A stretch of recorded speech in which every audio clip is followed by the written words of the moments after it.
Hi, I'm Glenn Davies, Training Manager at dormakaba, and today we're going to be installing a D-1610 door closer in a regular arm configuration.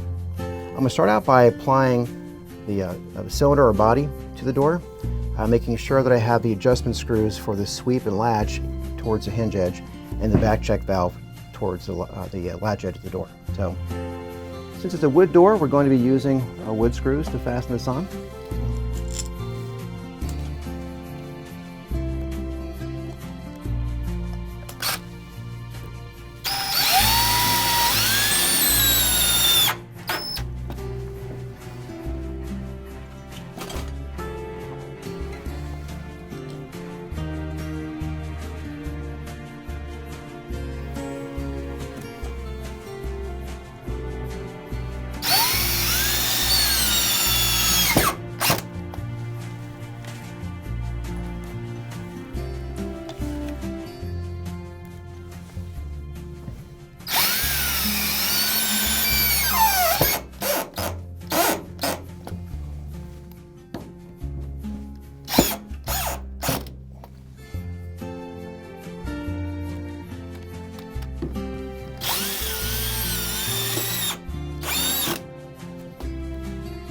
Now that our closer body is attached, we're going to attach the forearm of the closer. It attaches to these screws right up here. The frame is made of steel, so we're going to be using machine screws to attach to the frame, which has already been drilled and tapped.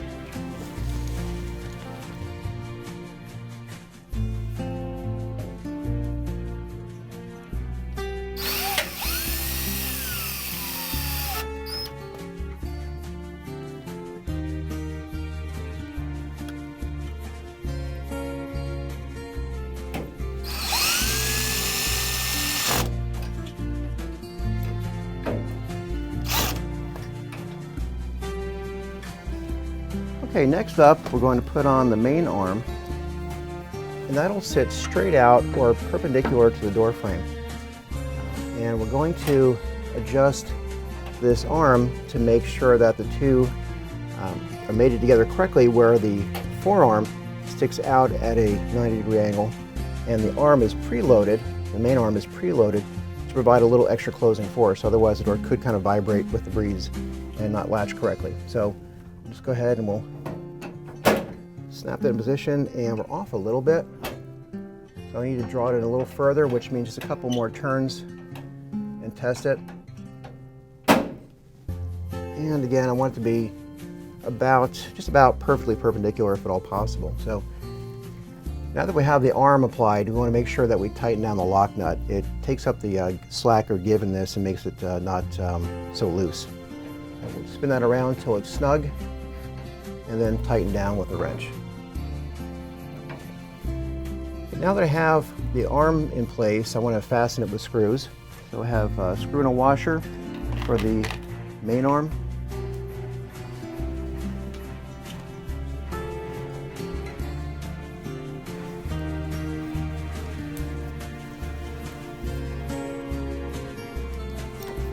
The back edge of the arm here and the closer body.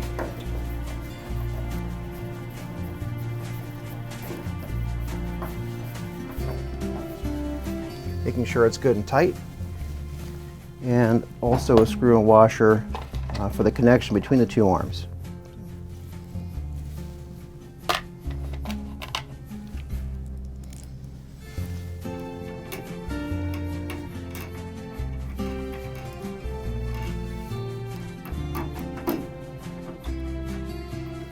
To make sure these screws are really good and tight, you don't want them coming loose with the operation of the door.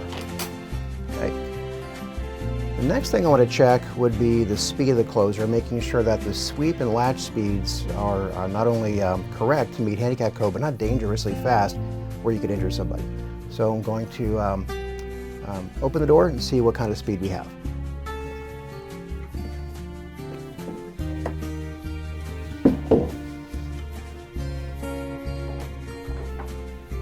So from a 90-degree position, we're going to let the door go and see how long it takes to close. Initially, I just like to see if it's safe and get a rough idea of how fast we're going. Okay, it's closing a little fast. We should be about 5 seconds minimum from 90 degrees, which is about here, down to about 20 degrees, which is right about there, per the ADA requirements. And then we need a little extra time for it to close smoothly and quietly, usually in the last 20 degrees or so. So I give this about 6 to 7 seconds that we're looking for.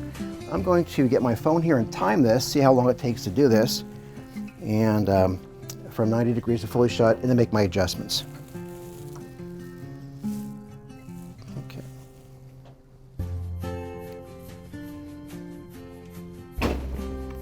Okay, a little under 6 seconds, so not terrible, but we're going to slow that down just a little bit. So this particular door closer uses a flat blade screwdriver to adjust.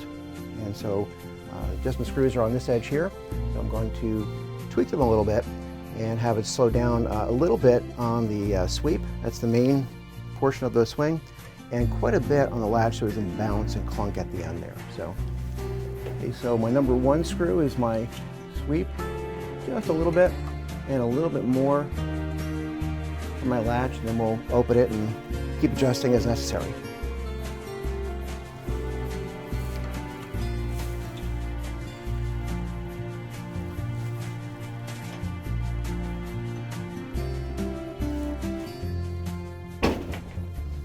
Okay, we're closer to 7 seconds. It still closes a little bit hard on that end. So I'm going to slow that down just a little bit more on the latch. Maybe just speed up just a hair on our sweep.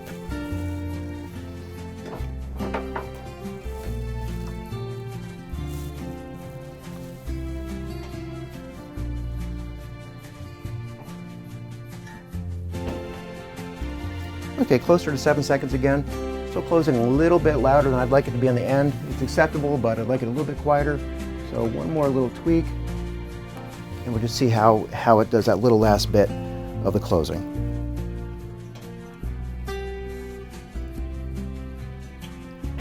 Okay, a bit quieter, so, and a bit slower. Well within our range. Now, 6 to 7 seconds is typical if you had small children around, or if you had elderly folks or just wanted a much quieter closing, you could slow it down. Keep in mind that you should not speed it up any faster than law requires, otherwise you could get fined, so have complaints filed against you. Okay, now I'm on the side opposite where the door closer is, and I want to explain Backtrack and then adjust the Backtrack setting.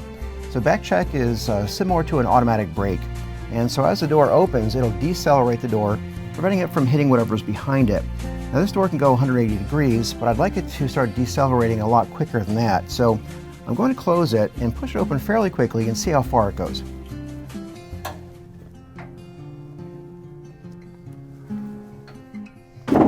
Okay, it went open and hit something behind the door. So that was a little bit too much travel. So I'm going to come back on the inside, and I'm going to adjust the Backtrack valve. This valve right here says BC next to it, or Backtrack, and I'll just do it a little bit of a turn. I'll do maybe 3/4 of a turn or so. And then I'll try that and see how it works out. Okay, not nearly enough. So let me give it more of a turn.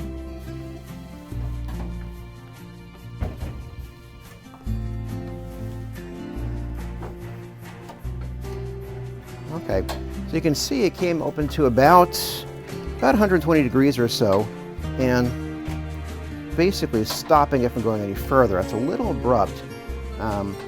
So I'm going to take it off just a little bit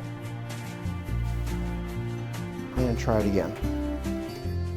Okay, so it just basically stopped from hitting the object behind it, but if I had to, I could push it slowly past that 120 position. So again, it's pretty much like an automatic brake that slows the door down on its opening swing. That's great for windy areas or areas with an object back behind the door. Just don't make it too abrupt, because you can actually injure somebody. It'll bounce back at them. And if it's too light, it won't stop anything. It won't slow down. So there is a fine line in the middle where it should be. One of our steps in adjusting a door closer is to make sure it closes adequately and has enough closing force to close the door every single time it's opened, but also make sure that we're below the legal threshold. So on interior doors, that's 5 pounds of force. On fire doors and exterior doors, it can be quite a bit higher. That depends on your local authority having jurisdiction and how they want to allow you to adjust it. So I'm going to be using a door force gauge from the other side of the door to push it open slowly to see how much force it takes to actually open it.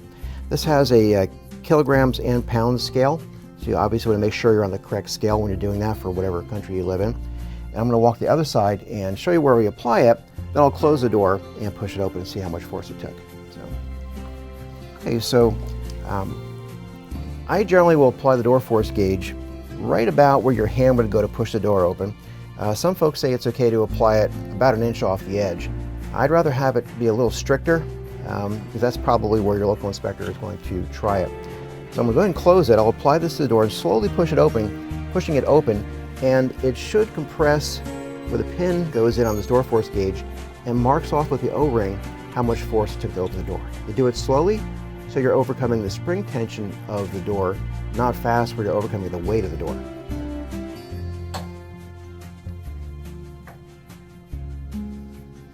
Okay, with the door completely shut, I'm going to apply about where my hand goes and slowly push this open a couple of feet. Probably to about there is fine. You definitely don't want to go as far as Backtrack. And I check the scale and I can see that on the pound scale, I'm actually exactly on 5 pounds of force, so there really isn't much for me to do as far as adjusting that.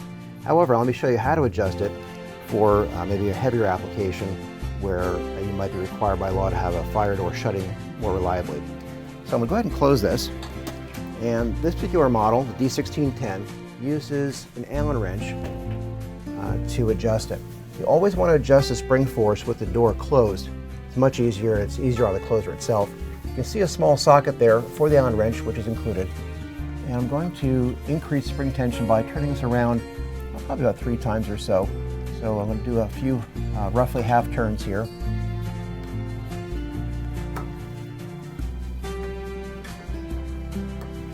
And maybe just one more. Do it about 5 half turns.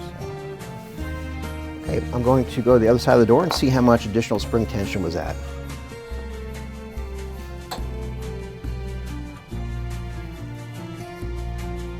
I'm applying it to the door, about again where my hand would go. I'm going to push it open slowly. Get open a couple of feet, definitely stopping short of where Backtrack comes in, and see how much additional force we added. And we added about a pound or pound and a half on that. So not a whole lot, but that's basically how it works. Again, the O-ring will slide up the scale and remain where it was left when you push the door open. Okay, our final step after installation and adjustment is to install the bottom cap. It just covers the bottom of the spindle and dresses it up a little bit. So I'm going to apply that, and our installation is finished. Okay, this was our D-1610 regular arm installation, and thanks for watching.